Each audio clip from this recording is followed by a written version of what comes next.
कालच्या सामन्यातला 1000 कोटी रुपये पाकिस्तान क्रिकेट बोर्डाला मिळाले।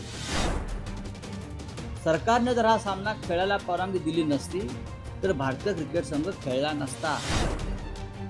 त्या हत्याराचा चेहरा त्यांना दिसतो, अजूनही त्यांना झोप लागत नाही। तर हँडशेक केला का नाही याला महत्त्वच राहतं। पहिली ती कृतीच ऑब्जेक्शनल होती की ज्या पाकिस्तानशी तुम्ही न बोलायला तयार आहे, तुम्हीच छाती ठोकून म्हणताय की दिस इज द न्यू नॉर्मल, करारा जवाब मिलेगा।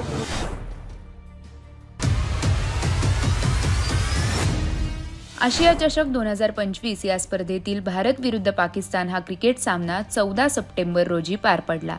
या क्रिकेट सामन्यावरून आता विरोधकांनी केंद्र सरकारवर हल्लाबोल केलाय। काल एशिया कप मध्ये भारत विरुद्ध पाकिस्तान सामना अखेर पार पडला। शिवसेना युपीटीने निदर्शनं केली, पण जसं सैन्यानं पाकिस्तानात घुसून आपल्या भारतीय सैन्यानं जशी धूळ चालली पाकिस्तानी सैन्याला, तशी भारतीय संघानेही एशिया कप मध्ये पाकिस्तानी संघाला धूळ चालली। तुम्ही फार चुकीचं बोलताय।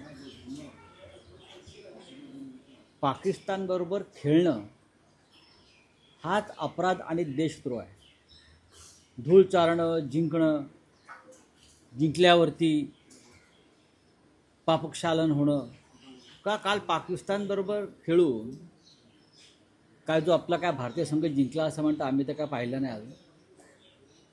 त्याच्यामुळे काय 25-26 आमच्या महिलांचं उजाडलेलं कुंकू परत आलं का? काय काय भरपाई काय झाली? मुळात मुद्दा पाकिस्तान बरोबर न खेळण्याचा, पाकिस्तान बरोबर हरण्या जिंकण्याचा नाही या क्रिकेटच्या मैदानावर। कोणी जर असं म्हणत असेल तो मूर्खपणा आहे। कसले पाकिस्तान बरोबर मैदानात खेळताय आणि जिंकल्यावरती पाकिस्तानला घुसून मारलंय म्हणताय? पाकिस्तानला घुसून मारण्याची संधी आली असताना भारतीय जनता पक्षाच्या सरकारनं माघार घेतली। याच्यावर प्रश्न विचारा। बलुचिस्तान वगैरे वगैरे वगैरे अगदी इस्लामाबादपर्यंत जाणार होते ना, कंबरडं मोडणार होते। क्रिकेटच्या मैदानावरती काय फिक्सिंगची मॅच होती पूर्णपणे। मी काल म्हटलं 1.5 लाख कोटीचा जुगार कालच्या मॅचवर खेळला गेला। कदाचित पाकिस्तानला सुद्धा त्यातले पैसे मिळाले असते। कालच्या मॅचनी पाकिस्तान क्रिकेट बोर्डाला किमान 1000 कोटी मिळाले। तुम्ही पाकिस्तानला जागतिक बँकेकडून कर्ज मिळू नये, IMF कडून कर्ज मिळू नये, एशिया डेव्हलपमेंट बँकेकडून कर्ज मिळू नये म्हणून आपण प्रयत्न करत होतो का? तर हा जो पैसा आहे, हा पैसा पाकिस्तानला जर मिळाला कर्ज रूपाने तर ते दहशतवादामध्ये गुंतवणूक करतील भारताविरुद्ध। ही कोणाची भूमिका होती?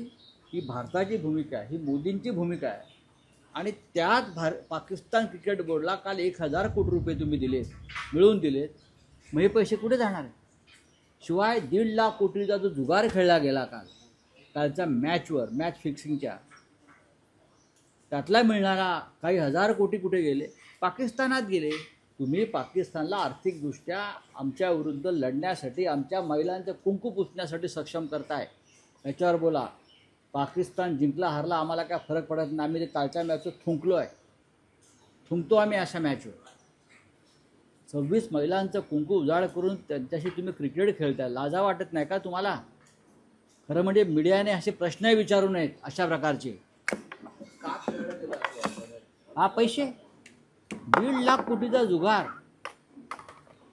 1.5 लाख कोटीचं गॅम्बलिंग कालच्या मॅचवर झालं, 1.5 लाख कोटीचं। आणि अधिकृतपणे कालच्या सामन्यातला 1000 कोटी रुपये पाकिस्तान क्रिकेट बोर्डाला मिळाले। आणि 1.5 लाख कोटी जुगारातले किमान 25,000 कोटी पाकिस्तानात गेले। हा पैसा कोणासाठी वापरला जाणार? तर आमच्या विरुद्ध वापरला जाणार। हे काय सरकारला कळत नाही? हे काय गृहमंत्री अमित शहाना कळत नाही? हे काय जय शहाना कळत नाही? हे भारतीय क्रिकेट बोर्डाला कळत नाही? सुनील गावस्कर यांनी काल सांगितलं। गावस्कर काय म्हणाले का?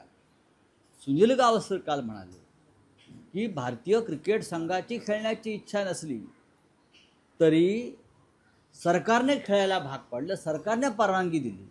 सरकारने जर हा सामना खेळायला परवानगी दिली नसती तर भारतीय क्रिकेट संघ खेळला नसता. हे सुनील गावस्कर सारखा एक टोलेजंग क्रिकेटपटू सांगतो, लक्षात घ्या. नाही, पण राऊतसाहेब, काल नाणेफेकीनंतरही भारतीय संघाचा कर्णधार सूर्यकुमार असेल किंवा भारतीय खेळाडू असतील यांनी पाकिस्तानी संघाशी हस्तांदोलन करणं टाळलं.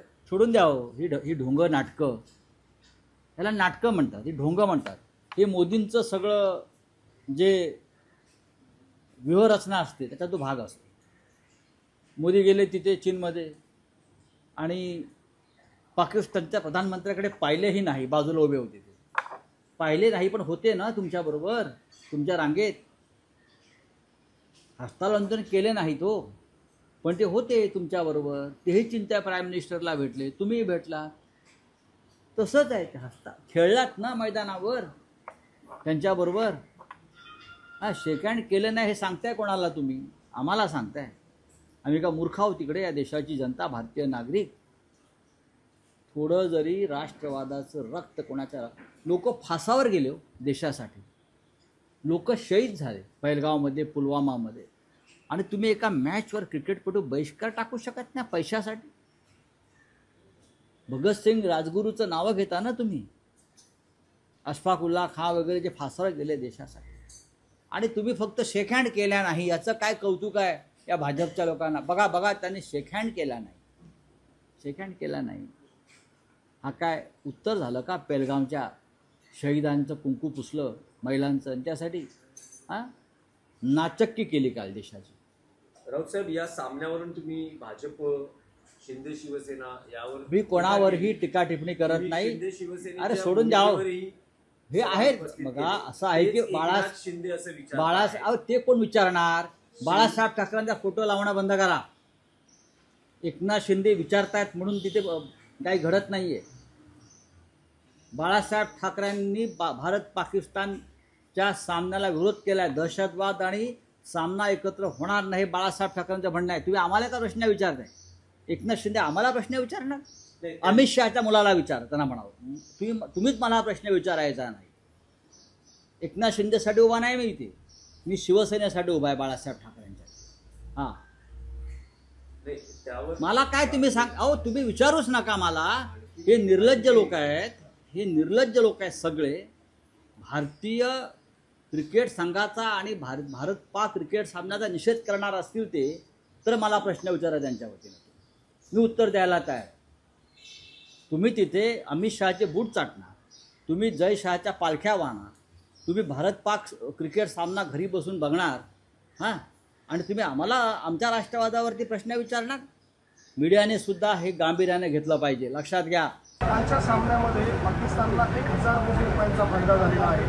इकडे आपण पाकिस्तानला कर्ज मिळू नये यासाठी जागतिक पातळीवर प्रयत्न करतोय, तर दुसरीकडे अशा प्रकारे मॅच खेळून त्यांना आर्थिक फायदा मिळवलेला आहे. हे वास्तवच आहे ना, हे खरंच आहे. हे मान्य, केंद्र सरकार पण मान्य करते की याच्यातून म्हणजे हा व्यवहारच आहे ना. त्याच्यामुळे दुर्दैव आहे की एकीकडे ज्या कुटुंबाचे अश्रूही पुसले गेलेले नाही आहेत, त्या कुटुंबांना नोकऱ्या देणार होतं हे सरकार, अजूनही त्यांच्या नोकऱ्या फायनल झालेल्या नाही आहेत. आणि अशी परिस्थिती असताना 3 ओळी मला अजूनही आठवतं की आम्हाला जेव्हा ब्रीफिंग गेलं होतं तेव्हा 3 ओळी आम्हाला सांगायचे की blood and water cannot flow together, म्हणजे रक्त आणि पाणी हे कधीच एकत्र जाऊ शकत नाही. ट्रेड आणि टॉक्स म्हणजे व्यवहार आणि त्यांच्याशी चर्चा हे कधीच होऊ शकत नाही. आणि तिसरं होतं ट्रेड अँड टॉक्स, टॉक आणि तिसरं काय होतं बरं? ट्रेड आणि टॉक्स, वॉटर आणि हे आणखीन एक तिसरी त्यांची एक लाईन आहे. अशा 3 त्यांनी अटी टाकल्या होत्या की जोपर्यंत आतंकवाद संपत नाही तोपर्यंत आम्ही पाकिस्तानशी बोलणार नाही. त्याच्यामुळे आतंकवाद संपलेला आहे का, किंवा ऑपरेशन सिंदूर संपेस्तोवर एकीकडे भारत सरकार म्हणतं ऑपरेशन सिंदूर चालू आहे, दुसरीकडे म्हणतं की क्रिकेट काल खेळलेलं आहे. त्यामुळे दुर्दैवी आहे की म्हणजे ज्या विश्वासाने आम्ही पण त्यांच्याबरोबर उभं राहिलो, आम्ही ऑपरेशन सिंदूरच्या वेळेस का सरकारबरोबर ताकदीने उभं राहिलो? कारण का आम्हाला वाटत होतं की भारतावर हल्ला झाला आहे, सगळं राजकारण बाजूला, 26 कुटुंब आपण गमावली आहेत, आपले 26 लोक, आणि ह्या आतंकवाद्यांना थारा देता कामा नये. आणि भारत सरकारने, मला आठवतं त्यांचं एक स्टेटमेंट होतं की दिस इज द न्यू नॉर्मल, घर में घुस के मारेंगे, आठवत असेल तुम्हाला सगळ्यांना तुमच्याच चॅनलमध्ये. घर में घुस के मारेंगे आणि दिस इज द न्यू नॉर्मल की तुम्ही अटॅक केला तर इथून करारा जवाब मिळेगा. पण त्यामध्ये क्रिकेट होतं हे मला खरंच माहिती नव्हतं. मीही तुमच्यासारखी भाबडी होते आणि माझा विश्वास होता की भारत सरकार यावेळेस खरंच काहीतरी करारा जवाब देईल. पण हे दुर्दैव आहे की फक्त मग मला असं वाटतं जे इंदिराजींनी केलं याचा आपल्याला सार्थ अभिमान असला पाहिजे. खरंच तेव्हा करारा जवाब दिला होता इंदिराजींनी. त्यांनी अर्धवट सोडले नव्हतं युद्ध. काही काल जयंत पाटलांनी हाच जागा पकडला आणि भारताची म्हणजे सरकारची वकिली जे करायला गेले होते इतर देशांमध्ये त्यांनी पण विचार करायला पाहिजे होता असं स्वरूपाचं त्यांनी वक्तव्य केलं. खरंच आहे ना, या देशालाच फसवलंय. वकिली का नाही, आम्ही विश्वासाच्या नात्याने गेलो होतो.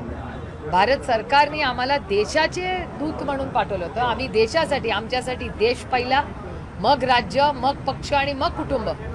मग देशासाठी त्यावेळी आदरणीय पवारसाहेब पहिले होते म्हणणारे आणि काँग्रेस पार्टी ही ताकदीने मोदी सरकारबरोबर उभी राहिली होती. कारण का तो आतंकवादी हल्ला होता. ना काँग्रेस पक्षाने ना आम्ही किंवा कुठल्याही विरोधी पक्षांनी तेव्हा या सरकारवर एवढी पण टीका टिप्पणी केली नाही. कारण का आतंकवादी हल्ला होता, या देशाच्या ऐक्याचा, सुरक्षिततेचा विषय होता.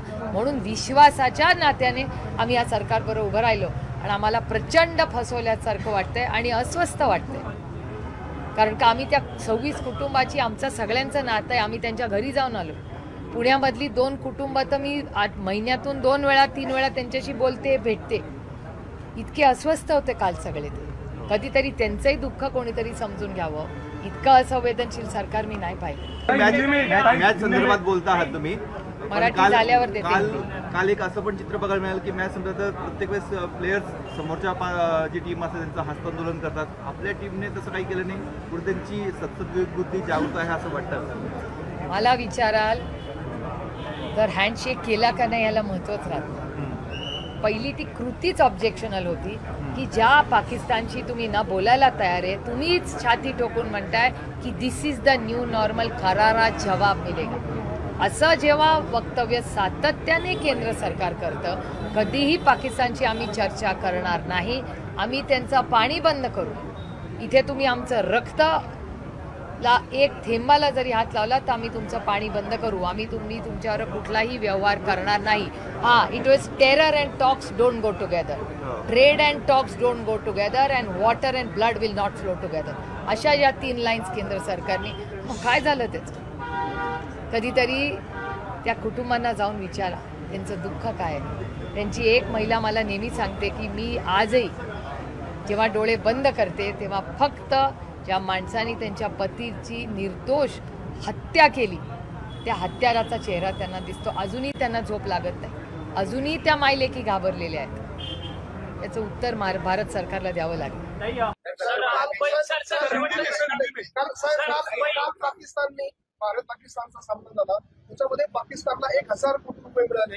एकीकडे भारत सरकार प्रयत्न करतं की पाकिस्तानला कर्ज मिळू नये, दुसरीकडे मॅच करून एक प्रकारे त्यांना आर्थिक मदत झाली असा दावा केला जातो. तेव्हा माझा सल्ला आहे की आजपर्यंत भारत पाकिस्तान या 2 शब्दांवरती गेले 70 वर्ष त्यांनी राजकारण केलं.